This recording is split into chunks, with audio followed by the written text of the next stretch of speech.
Hey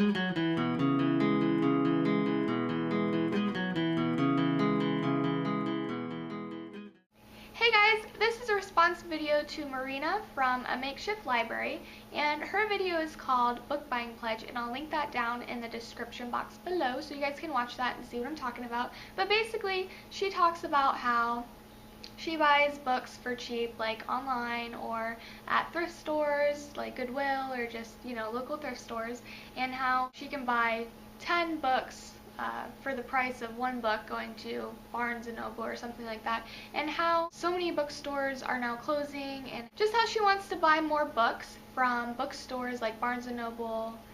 She said Chapters. I don't know about any of those around where I live, but where she lives they have a bookstore called Chapters, and so she just basically talks about giving back to the bookstores because like everyone, like her, I love going into bookstores and just looking around and just being surrounded by all the books and just looking at them all and seeing the new releases and just, just the whole experience. And so my thoughts on this, because I have actually been thinking about this a lot, and I've already bought a few books from local bookstores because of this reason, because of the whole Amazon thing. I don't know if you guys have heard, but there's some stuff going on with Amazon and some publishing companies, and I'm not a fan of Amazon.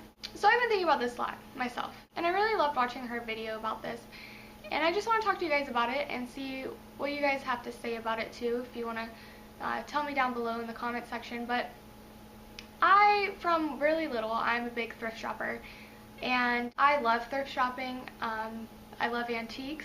I don't know if you guys can tell, but this is antique, and just a lot of stuff in my house is antique, and I really love it. So I have been thrift shopping since I was really little. My mom used to take me when I was like 6, and it's what we would do on the weekends and during the week because I couldn't go to school. So thrift shopping is a big part of my life, and once I saw that I could get books for cheap, I definitely started getting those too.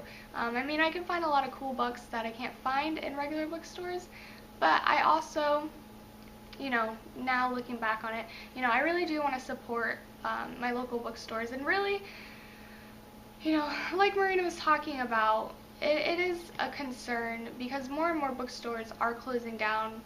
Borders, it closed in the U.S. about a year or more ago, and I used to go to that bookstore a lot, and I really liked going there. We only had locally, like close to where I live, Barnes & Noble and Borders, and so a lot of the time I go to Borders because Barnes & Noble was always packed and Borders was quiet. I could study and just hang out and get that like book experience there. And once they closed down, it was really sad. Going to Barnes & Noble, it's always crowded. You always have to like get there early to get a spot, and it's just not the same. I really like Barnes & Noble. I'm not saying I don't like it, but it's just nice to have another option to go to. When I was really younger, we had Books A Million, and that closed down really fast. It is still in Florida. I went to the West Coast for a vacation, and there was one there, so that was really cool. I bought a few books from them. But really, the only bookstore now by me, which is 5 minutes away, is Barnes & Noble. Otherwise, I have to drive really, really far to go to a bookstore.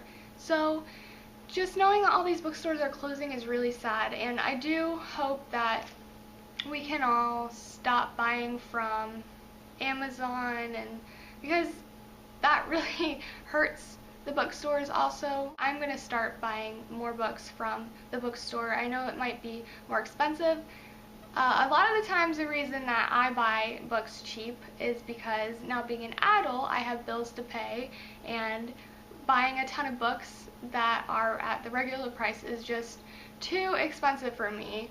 I really hope that, if you do have the money, like, think about buying from the bookstores and supporting them, because we don't want them all to close down and we have to just buy solely on the internet and lose the whole experience of going in and like touching the book, feeling the book. That's a big thing for me. Let's jump back to used books. I will say that I will not stop buying them just because I do love used books. To me, they have a story of their own to tell. This is what I'm talking about. Have you ever gotten a used book and it has like writing in it and stuff? I'm not talking about the books that have like stains on them from coffee or like they're ripped up. I'm talking about just like a book you get that's in decent condition and it just has writing in it. I love these books. I've gotten so many books that I have just read people's conversations or just read like little notes that they made in the book, and that to me is just so cool because I get to learn like about the person that read the book before me, and I don't know, maybe it's because I'm a writer. I think that's really cool. I like seeing that kind of stuff, and I like getting to know like different people who have read the same book I'm reading now.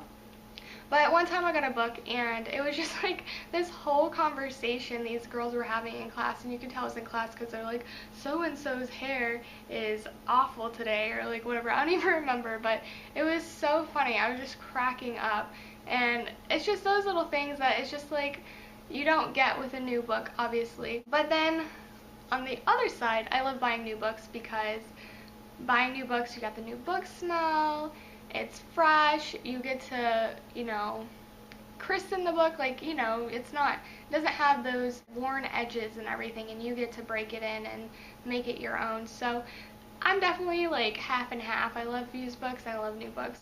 So basically, I just wanted to add to the conversation because Marina had a lot of great points and a lot of stuff that I was thinking about. And I just wanted to talk about it as well and help spread the word, because as a booktube community, as a community that wants to share books with other people, we are influencing others, and technology is at a high. So I mean, people shop online, they buy books online, they buy everything online. But we also have to, as for me, like I said, as a book lover, kind of step back and realize that, hey, like it's easier, it's cheaper, it's more convenient, whatever.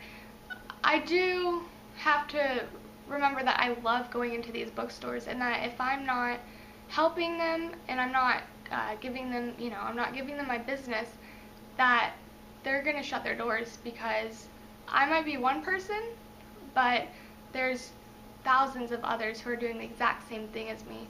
And if more people keep doing that, and less people are buying from these bookstores, and they're just going in and hanging out, then they are going to start disappearing like they already are, and then we're not going to have any bookstores left. And that, to me, is what makes me really hope that we as a community can at least buy at least one book, out of all the books that we buy. I buy a lot of books. So I know that if I buy at least one or two books, what I can afford, then I'm contributing to these bookstores and helping them stay open and helping to keep my love of just being free with books all around me alive. So that's what I wanted to talk about, and I would love to hear your guys' views. Do you like buying new books? Do you like buying used books? Why do you buy on the internet versus buying in a bookstore? And are you thinking about, because of this video and maybe watching Marina's video and possibly other people who are talking about this subject, would you consider buying at least one book a month, or however many times you buy books, at least buying one of those books in a bookstore, and why or why not? So yeah, I just want to add to the discussion, and I hope to hear from you guys. Thanks for watching. Bye.